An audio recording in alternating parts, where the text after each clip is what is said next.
Hello friends, शक्ति अस्तित्व के एहसास के आने वाले एपिसोड के अपडेट जानने के लिए मेरे चैनल को लाइक एंड सब्सक्राइब कीजिए। एपिसोड की शुरुआत हरमन और जसलीन के कार में बैठने से होती है। हरमन उसे बताता है कि वह हर बार सौम्या तक नहीं पहुंच पाता। सौम्या और समीर को वे बाइक पर देखते हैं। समीर का दोस्त सौम्या की जांच करता है और कहता है कि वह ठीक हो जाएगी। कार्यकर्ता वहां आकर पूछते हैं कि सौम्या को क्या हुआ। समीर की मां कहती हैं कि कुछ नहीं हुआ और उन्हें खिलौने लेने के लिए कहा। वे चली जाती हैं। समीर ने दरवाज़ा बंद कर लिया। हरमन और जस्टिन उन्हें जाते हुए देखते हैं। हरमन समीर के घर आता है और दरवाज़ा खटखटाता है। समीर ने हरमन को छेद में से देखा और अपनी माँ से कहता है कि हरमन आया है। वह सौम्या को कमरे में ले जाता है और उसे आराम करने को कहता है और दरवाज़ा बंद कर देता है। हरमन अभी भी दरवाज़ा खटखटाता है और समीर को आवाज़ लगाता है। जस्टिन का कहना है कि मुझे उम्मीद है कि उनकी माँ ठीक है। समीर और उसकी माँ अलमारी में कमरे का दरवाज़ा छिपाते हैं। हरमन दरवाज़ा खोलने की कोशिश करता है और अंदर आता है। समीर की माँ उसके पैर में चोट लगने का नाटक करती है। समीर पूछता है कि क्या तुम दरवाजे पर थे। जस्टिन उसकी माँ के पैरों की जांच करती है और समीर से बाम लाने को कहती है। समीर पूछता है कि तुम कनाडा क्यों नहीं गए। हरमन का कहना है कि उन्हें सौम्या की तलाश करनी होगी। समीर पूछता है कि शादी के बारे में क्या। जस्टिन का कहना है कि शादी फर्जी थी और कुछ कहती है।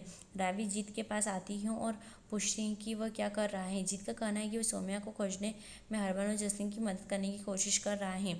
रावी यहाँ कहती हैं। जीत कहता है कि पिताजी ने मुझे सॉफ्टवेयर इंजीनियर बनाया और बताया कि वह नंबरों को ट्रेस कर रहा है। प्रीतो आती है और कहती है कि सौम्या वास्तव में अच्छी है। जीत कहता है कि जब मैं यहाँ आया तो मैंने केवल हरमन और जसलीन के बारे में सोचा था, लेकिन अब मैं सौम्या के बारे में सोचता हूँ। मैं उनकी वजह से जिंदा हूँ। प्रीतो का कहना है कि सौम्या ने मेरी नफरत को प्यार में बदल दिया और रावी को सौम्या के लिए अपने विचार बदलने के लिए कहता है और कहता है कि आप शांति महसूस करेंगी।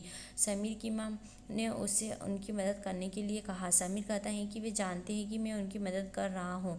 हरमन का कहना है कि हम चले जाएंगे। हरमन तस्वीर में समीर का लाल हेलमेट देखता है। जसलीन को कूड़ेदान में सीरीज और मेडिकल सामान दिखाई देता है। रावी मंदिर में आती है और कहती है कि आज वह सौम्या के लिए प्रार्थना करने आई है क्योंकि उसने जीत को बचाया था। वह उससे कहती है कि वह जहाँ भी है उसे ठीक कर दे। समीर अपनी माँ से कहता है कि अच्छा हुआ कि गिल ने उन्हें फ़ोन किया और कहा कि हरमन और जसलीन वहाँ आ रहे हैं। वह कहता है कि वे तुरंत वहाँ से चले जाएंगे। जीत हरमन को हरक्सी का फ़ोन हैक कर लेता है और कॉल लिस्ट हासिल कर लेता है। वह समीर का नंबर देखता है और सोचता है कि यह किसका नंबर है। जसलीन हरमन से कहती है कि क्या मैं आपको बताऊँ। हरमन हाँ कहता है। जीत को लगता है कि हरमन हरक्सी और समीर ने इस नंबर पर बात की थी। वह हरमन को फ़ोन करता है और नंबर के बारे में पूछता है। हरमन का कहना है कि यह समीर का नंबर है। जीत ठीक कहता है और कॉल काट देता है। हरमन जसलीन से पूछता है कि जीत को समीर का नंबर कैसे मिला। जसलीन का कहना है कि वह एक बड़ा हैकर है और ज़रूर कुछ न कुछ कर रहा होगा। वह कहती है कि समीर क्यों कहता है और जब वह ठीक है तो उसकी माँ बूढ़ी और अस्वस्थ है। हरमन कहता है कि हेलमेट भी एक ही था और कहता है कि अगर हम दोनों एक ही सोच रहे हैं।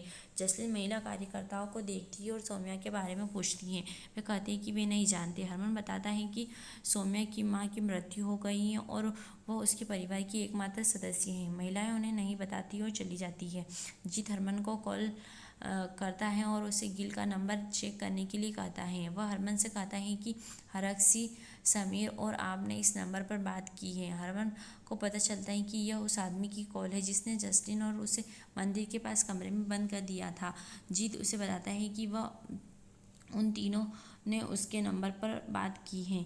वह कहते हैं कि आप क्या समझ रहे हैं कि मैं क्या कर रहा हूँ। तभी वह महिला कार्यकर्ता आती है और कहती है कि हम आपको कुछ बताना चाहते हैं। समीर अपनी माँ से कहता है कि वह कार लेकर आएगा। हरमन वहाँ आता है और पूछता है कि सौम्या कहाँ है।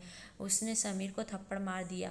वो पूछता है कि सौम्या कहाँ है। उसकी माँ हरमन को समीर की पिटाई करने से रोकने की कोशिश करती है। हरमन उसे हस्तक्षेप न करने के लिए कहता है।